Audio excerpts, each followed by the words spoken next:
Sa ibang balita, Department of Health Secretary Ted Herbosa inihayag ang plano ng DOH na maglabas ng bagong polisiya para sa lahat ng DOH hospitals na nakasaad na magiging zero balance billing ang mga pay wards para sa mga direct contributor ng PhilHealth.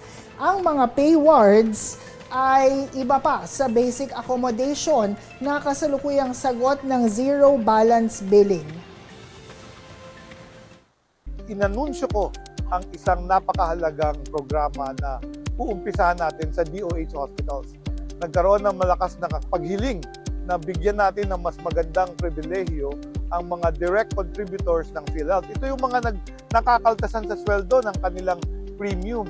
At sabi nila, isasama mo rin ba kami sa basic accommodation? Sana naman makakuha kami ng mas magandang accommodation. Nadinig po ng ating Pangulo ang inyong halihiling.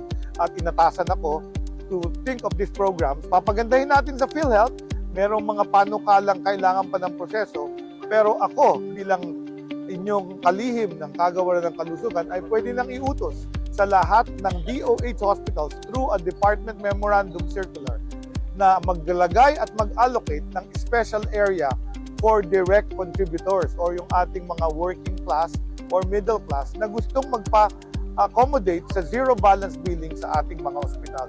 So, isa-separate namin kayo para matingnan kung kayo ay mabigyan ng mas magandang accommodation. Air condition, medyo may separation para hindi kayo nasa common area. Pero talagang bibigyan natin kayo ng additional benefits dahil kayo po ay nagko-contribute sa pondo ng PhilHealth.